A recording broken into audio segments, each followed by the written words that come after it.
ครับวันนี้เราจะมาปริวัติภาษาละนานะครับเพื่อที่จะเอาไปเขียนข้าวเขียนกระโลงประกวดในในงานไหว้สาพญาพรหมวันที่12เมษายนของทุกๆปีนะครับอ่าก็ว่ากันไปหลายตอนแล้วนะครับเป็นกรรมบ่าเป็นแต่ละกรรมมานะครับวันนี้จะเอาเป็นประโยคครับประโยคมันจะได้ยาวๆนะครับจะได้หาหูหันว่าวิธีการปริวัติแบบใดนะมันจ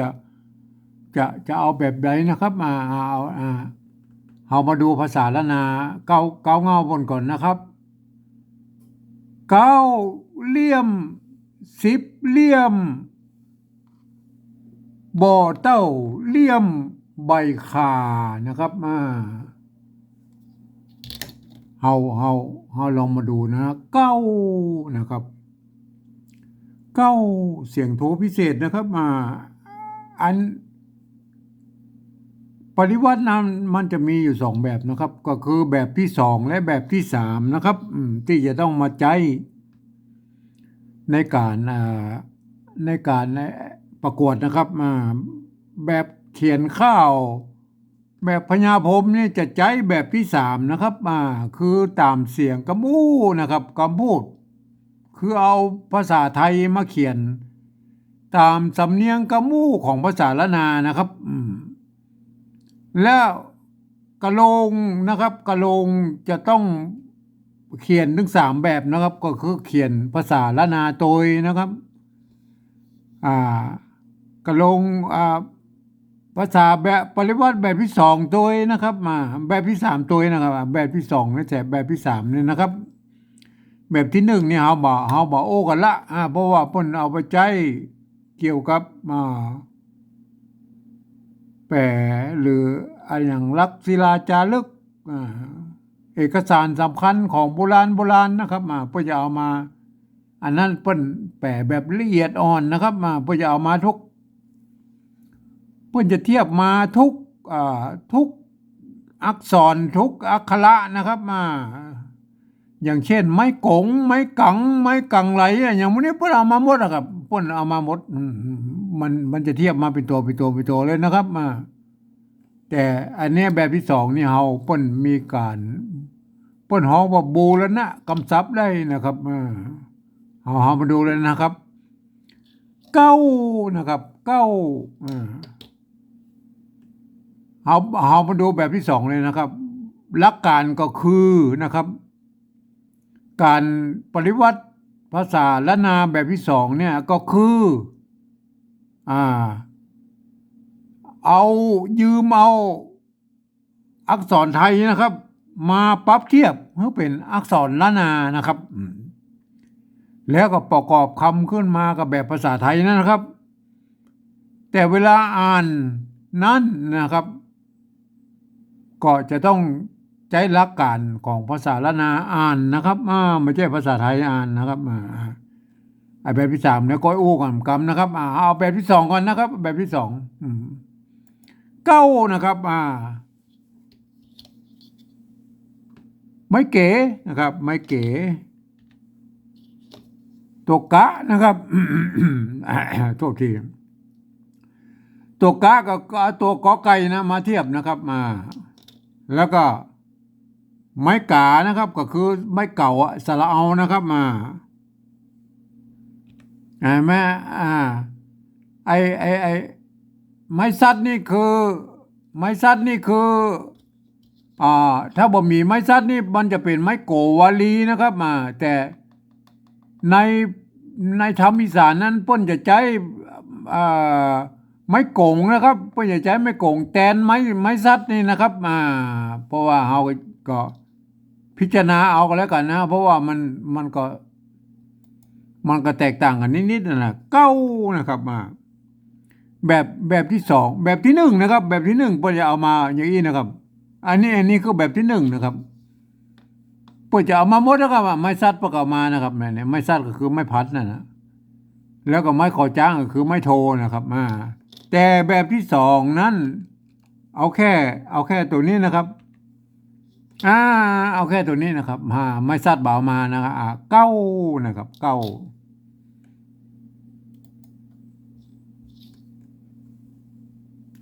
เหลี่ยมภาษาละนาเปิ้นบูรณะเปิ้นปริวัติแบบที่สองนี้เปิ้นสามารถให้บูรณะคำศัพท์ได้นะครับบูรณะคำศัพท์อย่างใดก็อันนี้มันเลี่ยมภาษาละนาเลี่ยมไม้เก๋บอกถ้าเป็นไม้เกี่ยนะครับเปิ้นมีไม้เก๋อยู่ข้างหน้านะครับอันนี้มันเลี่ยมมันมีตัวมะสะกดนะครับ เมื่อมีตัวมะสะกดเนี่ยเปิ้นจะตัดไม้เก๋ออกไปครับภาษาละนาเนี่ยเลี่ยมนะครับ ภาษาไทยเพิ่นจะมีสระอีด้วยนะครับอันภาษาละนาเปิ้นบ่มีนะครับเลี่ยมเฮาก็เอาไม้ไอ้สระเอไม้เก๋มาใส่ให้เปิ้นเนี่ยนะครับเปิ้นบอกว่ามีการบูรณะคำศัพท์ได้นะครับเลี่ยมเลี่ยมสระเอียนะครับสระเอียนะครับสระเอียเลี่ยมเลี่ยมเนี่ยตัวหางยะนะครับมันจะเหลืออยู่หางยะอยู่นะครับหางยะก็คือยอยักษ์นะครับตัวมอม้าเนี่ยก็คือตัวมะนะครับก็คือมอม้านะครับเลี่ยมนั่นนะไม้ขอจ้างเนี่ยก็คือไม้โทนะครับไม้โท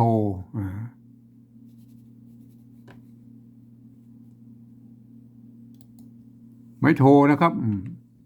นี่ครับเลี่ยมครับเก้าเลี่ยมอันนี้10นะครับเห็นไหม10ตัวสะนะครับตัวสะเอาก็เทียบมาเอาตามอักษรที่เปิ้นมีนะครับตัวสอสะก็เทียบมาเป็นสอเสือนะครับตัวสอเสือนะสระอีนะครับไม้กี้ก็เป็นสระอีนะครับหางบะนี่มันก็ตัวบอใบไม้นะครับมีเอาเขียนแค่นี้นะครับเขียนแค่นี้นะครับเก้าเลี่ยม10เลี่ยมกับอันเดิมนะครับเลี่ยม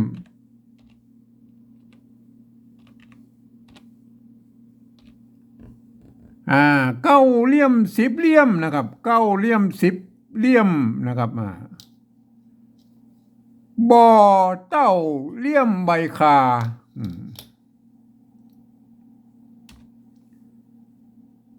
บ่อนะครับบ่อนะครับบ่อนี่นะครับเป็นอักษรเ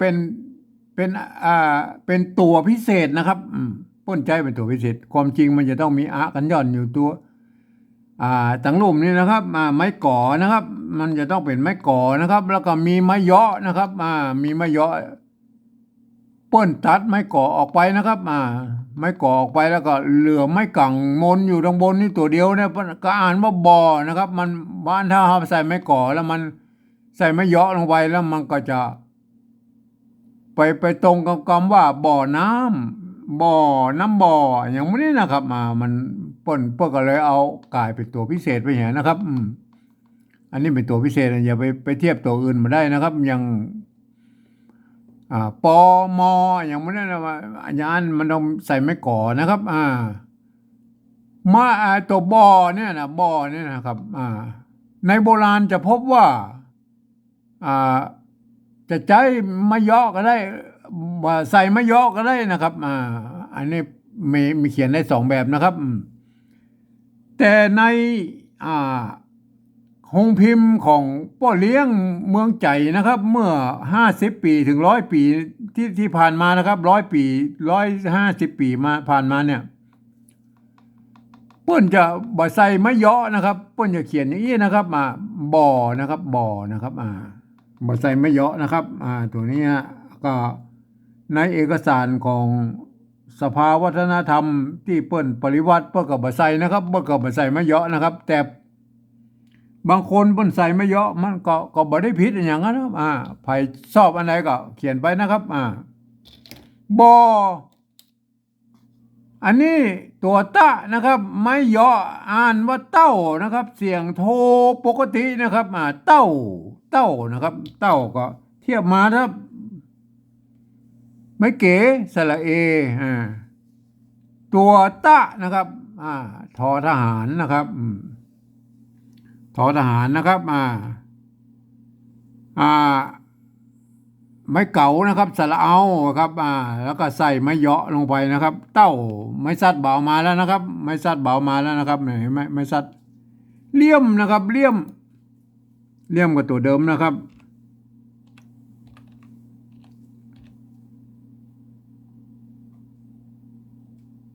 บอเต้าเลี่ยม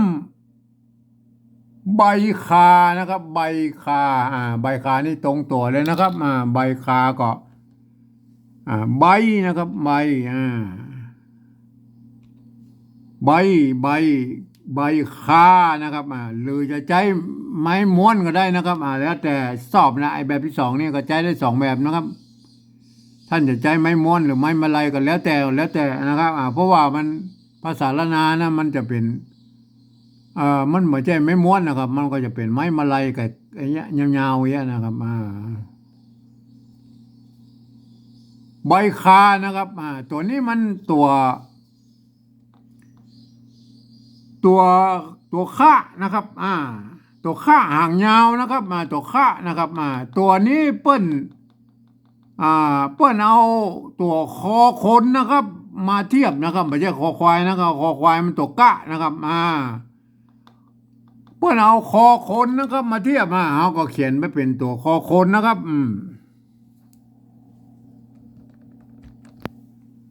ครับต้องเขียนเป็นตัวคอคนนะครับคานะครับใส่ไม่กาก็สระอานะครับเห็นไหมครับเก้าเหลี่ยมสิบเหลี่ยม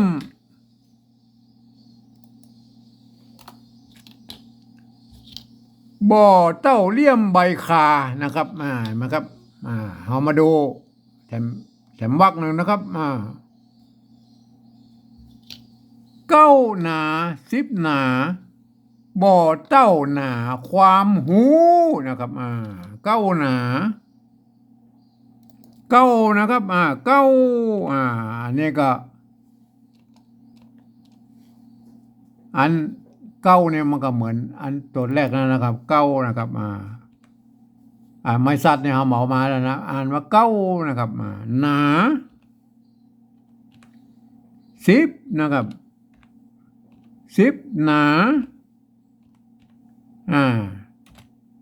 บ่อเต้า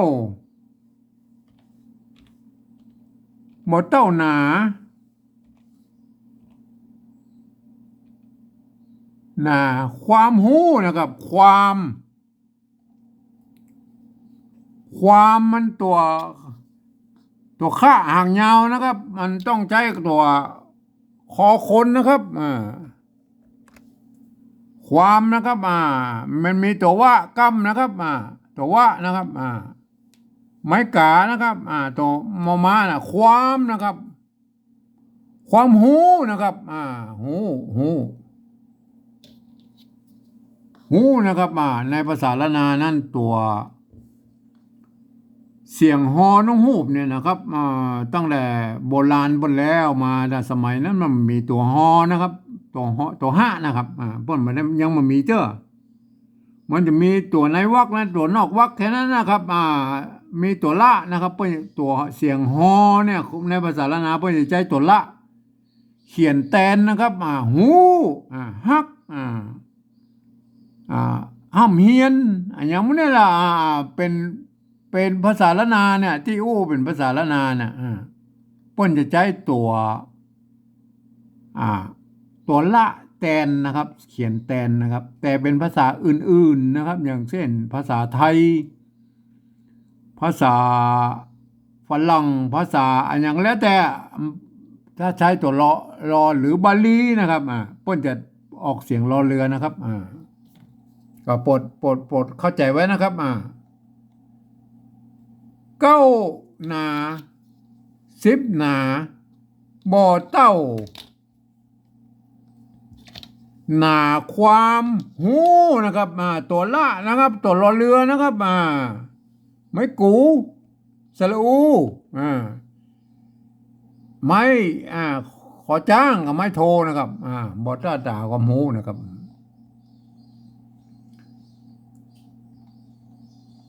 ทีนี้เฮามาเขียนเป็นภาษาปริวัติแบบที่สามแล้วครับ ภาษาปริวัติแบบที่สามนั้นนะครับภาษาปริวัติแบบที่สามนั้นเปิ้น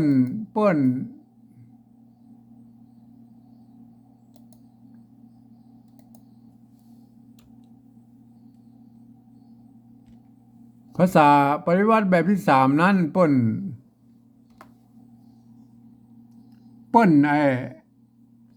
อ่า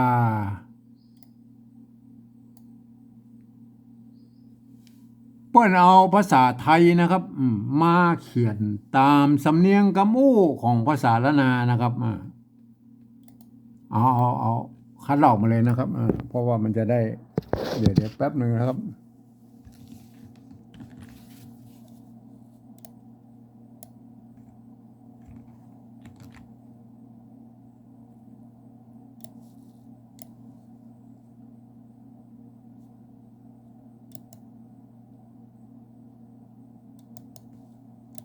ครับ เอาแล้วนะเป็นภาษาละนาเฮาจะมาแปลงเป็นภาษาละนาไอ้ล้านปริวัติละนาแบบที่สามนะครับที่จะเขียนในข้าวนะครับเห็นไหมฮะเปิ้นบอกเอาภาษาไทยมาเขียนนะครับตามสำเนียงกำมูรับหูรับตายเขียนว่าเก้านะครับอันนี้ภาษาไทยเพิ่นอ่านว่าไดอ่านว่าเก้านะครับเก้าเสียงโทปกตินะครับแต่แบบที่สองนะครับแบบที่สองอันนี้มันตัวกะนะครับไม้ขอจ้างนะครับไม้เก่านะครับอ่านว่าเก้านะครับเสียงโทพิเศษนะครับเสียงโทเมืองนะครับโทพิเศษนะครับเก้าเลี่ยมเสียงโทพิเศษนะครับเห็นไหมครับอันนี้มันเมื่อเอาภาษาไทยมาเขียนแล้วเราก็ต้องอ่านแบบภาษาไทยอ่านว่าเก้านะครับเก้าเลี่ยมสิบเลี่ยมมันไม่ใช่สิบนะครับเห็นไหมสิบเป็นเสียงเอกนะครับอ่านแบบภาษาไทยนะครับสิบนะครับเก้าเลี่ยมสิบเลี่ยมเห็นไหมเป็นเสียงโทปกติเสียงโทปกติเสียงโทปกติเสียงเอกเห็นไหมครับเห็นไหมในภาษาละนาบนเก้าเสียงโทพิเศษเลี่ยมเสียงโทพิเศษนะครับสิบเสียงจัตวานะครับเห็นไหมเสียงเอกมากลายเป็นเสียงจัตวาในภาษาละนานะครับเลี่ยมอันนี้มันเลี่ยมเห็นไหมเลี่ยมภาษาละนามันเสียงโทพิเศษนะครับเพราะนั้นในภาษาไทยนั้นบ่สามารถที่จะเขียนได้นะครับเพราะว่าพวกมันมีไม้โทพิเศษนะครับเพราะนั้นเราก็จะต้องดัดแปลงเอานะครับดัดแปลงเอาก็คือในส่วนตรงผมเรียบร้อยแล้วผมจะใส่จุดนี่ลงไปนะครับเนี่ยเก้านะครับในวัดพระสิงห์นั้นแบบของวัดพระสิงห์นั้นเปิ้นจะใช้ตัวเอียงนะครับเปิ้นจะห้องว่าเป็นเสียงตีเพี้ยนนะครับมันก็คืออันเดียวกันนั้นนะครับมันจะอยู่เสียงระหว่างเสียงโทปกติไปถึงตีนะครับอยู่ในระหว่างกลางเนี่ยมันก็เป็นเปิ้นห้องว่าตีเพี้ยนนะครับแล้วเปิ้นจะใจเป็นตัวเอียงนะครับเห็นไหมครับก็ใครจะได้ตัวเอียงตัวหนาตัวขีดเส้นใต้หรืออย่างก็แล้วแต่นะครับผมใส่จุดนะครับจุดประดับไว้ให้หูไว้ว่าไอ้คำนี้เนี่ยครับที่จะเอามาประกวดในวันที่12 เมษายนนะกำเสียงโทพิเศษนี่ใส่จุดนะครับใส่จุดและนอกน้ำก็สะกดไปตามนั้นเลยนะครับมันต้องไปเปลี่ยนอย่างเปิ้นสะกดได้หมดทุกคำยกเว้นเสียงโทพิเศษเนี่ยตัวเดียวนะครับมีบางกลุ่มนะครับบางพวกบางกลุ่มบางหมู่เอาเปิ้นว่าเอานี่มันเปิบไปเป็นเสียงโทพิเศษเนี่ยแล้วก็ไปเปลี่ยนเป็นตัวอื่นไปมันก็ ไปกันใหญ่แล้วครับมันก็เปลี่ยนเป็น5 ตี 10 ตี 20 ตีพุ่นนะครับเปลี่ยนกันไปเรื่อยๆนะครับเห็นไหมจนอ่านโมเรื่องแล้วเป็นตาลเป็นอัญญมั่วเป็นจานเป็นอัญญมั่วไปเลยเวลาอ่านภาษาไทยแล้วมันอ่านบ่เข้าเสียงนะครับบ่เข้าเสียงอันนี้ภาษาละนาภาษาไทยเพิ่นอ่านว่า10นะครับเพราะฉะนั้นในภาษาปริวัติแบบที่3นั้นมัน10นะครับภาษาละนานะครับใส่ไม้จัตวาบนเหียเนี่ยแม่ไหม10นะครับแม่ไหมเลี่ยมใส่จุดเหรอบ่เต้านะครับอันนี้เท่านะครับเท่าภาษาเขาจะเขียนตามกระมู่แล้วเขาก็จะต้องเขียนเป็นตอเต่านะครับตอเต่านะครับเต้านะครับเต้านะครับตัวตอเต่าเป็นอักษรกลางในภาษาละนานะครับกจกจดตดตบปอนะครับเต้าไม่เต่าเนี่ยบางคนมันก็เขียนเป็นเต่าไปมาอ่านเต้าได้เลยครับมันมาเต้าครับอันนี้มันมาเต้าแล้วมันเต่าครับมันเต่ามันเต่านะครับเอาไปศึกษาภาษาไทยก็ดีนะครับเต่าเต่าเห็นไหมเต่าเนี่ยอันนี้เต่านะครับเต้าภาษาไทยนะเพิ่นอ่านไว้เนี่ยอ่านว่าเต้านะครับเอาแล้วว่าเต้าเหรอเต้าเขียนยังไงเต้ามันเสียงโทพิเศษนะครับใส่จุดลงไปมาเต้าเห็นไหมถ้าเขียนแบบผมนี่เขียนได้กูเสียงนะครับเต้าบ่อเต้าเลี่ยมเลี่ยมเนี่ยมันใบเลี่ยมเสียงโทพิเศษนะครับเลี่ยมใบคานะครับใบในภาษาไทยเนี่ยเปิ้นไม้ม้วนนะครับใบนะครับคาภาษาไทยบนใจคอควายนะครับเห็นไหมฮะได้อะไรไหมอันนี้แบบที่3ที่จะเอาประกวดในข้าวของพญาพรหมนะครับ9 เหลี่ยม10 เหลี่ยมบ่อเต้าเหลี่ยมใบคาเห็นไหม9 หนา10 หนาบ่อันนี้เป็นภาษาปริวัติแบบที่2นะครับ9 หนา10 หนาบ่อเต้าหนาความหูนะครับเอามาแปลงเป็นปริวัติแบบที่3ก่อนนะครับแล้วก็เดี๋ยวแป๊บหนึ่งนะครับ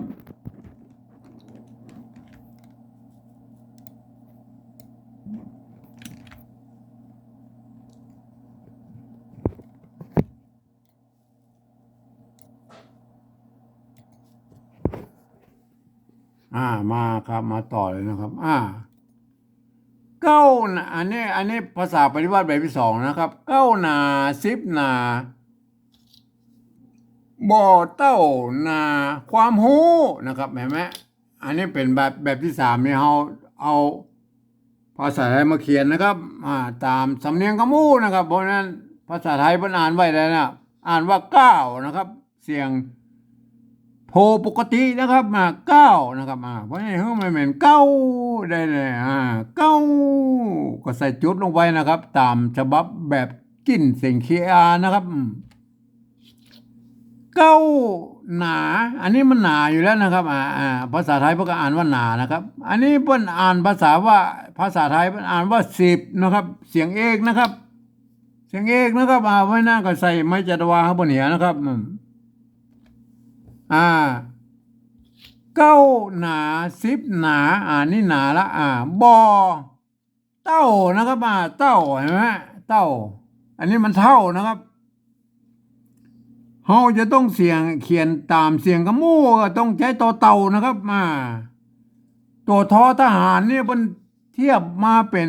ตัวตะนะครับตัวตะนะครับตัวตอเต่าตัวตอเนี่ยภาษาละนานะมี2 ตัวนะครับตัวตะกับตัวตะนะครับเต้าเสียงโทปกตินะไม่ใช่ใช้ตัวตะนะครับเต้าเห็นไหมเต้าเราต้องใช้ตัวต่อเต่าเขียนนะครับในภาษากำโอ้นะครับเต่า ไม่ใส่ไม่เอกเต่าอ่าใส่ไม่โทเต้านะครับเต้ากับเท่ามันเสียงเต้ากันนะครับเสียงโทปกตินะครับเต้ากับเท่าเนี่ยมันเสียงเต้ากันนะครับแล้วบัดเต้าแล้วก็มันเสียงโทพิเศษนะครับบัดเต้าเขียนยังได้แล้วครับบัดเต้าบัดเต้าก็ใส่จุดแล้วพวกนี้ถ้าอยากเขียนบัดเต้านะครับถ้าเต้าเต้าเสียงโทพิเศษนะครับใส่จุดเข้าไปแค่นี้แหละครับง่ายๆครับอ่าก็บางคนเพิ่นก็ไปเขียนใส่ไม่เอกเยอะอย่างเยอะมันก็เตาครับบัดเตามันเพี้ยนมันยุ่งไปหมดนะครับมันยุ่งไปหมดนะครับเปิ้นเขียนได้อย่างเงี้ยนะภาษาไทยนะภาษาไทยเนี่ยบาเต้านะครับบาเต้าเนี่ยเต้าเสียงโทปกตินะครับนาความหูนะครับนาความเนี่ยว่ามันจะต้องใช้กับตัวคอควายนะครับในภาษาความนะครับนาความหูนะครับอันนี้หูในภาษาปริวัติแบบที่สองเนี่ยเปิ้นเขียนเป็นตัวละนะครับมาสระอูก็คือไม้กูนะครับไม้ขอจ้างนะครับเปิ้นอ่านว่าหูนะครับอันนี้เปิ้นอ่านว่าหูนะครับให้นึกเสมอว่าอันนี้เป็นอักขระละนานะครับอันตัวมันหน้าตามันเป็นไทยอะไร แต่เวลาอ่านนะเขาต้องพลิกไปหลายตลบแล้วนะครับบอกว่า อันนี้เป็นตัวละนะครับไม่ใช่ตัวรอเรือนะครับ ตัวละนะครับตัวละอ่านว่าหูนะครับ อ่านว่าหู เมื่ออ่านเสียงออกหูแล้วมาเขียนเป็นภาษากามูคือปริวัติแบบที่สามเนี่ยเขาต้องใช้ตัวห้าตัวห้ากับตัวฮอนูบนะครับต้องใช้ตัวฮอนูบนะครับสระอูนะครับสระอูครับไม่โทนะครับบางคนไปใส่ไม้ตี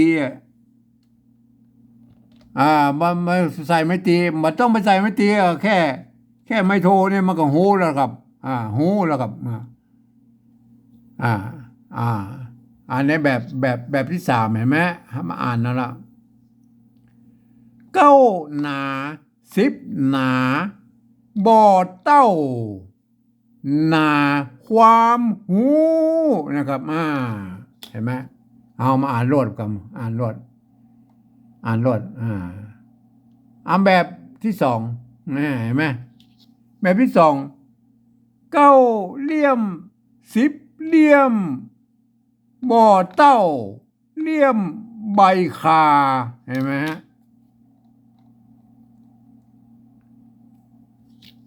เก้าหนาสิบหนาบ่อเต้าหนาความหูเห็นไหมฮะเอามาอ่านแบบที่สามนะครับแบบที่สามนี่ต้องใช้หลักภาษาไทยอ่านนะครับเก้าเหลี่ยมสิบเหลี่ยมบ่อเต้าเหลี่ยมใบคา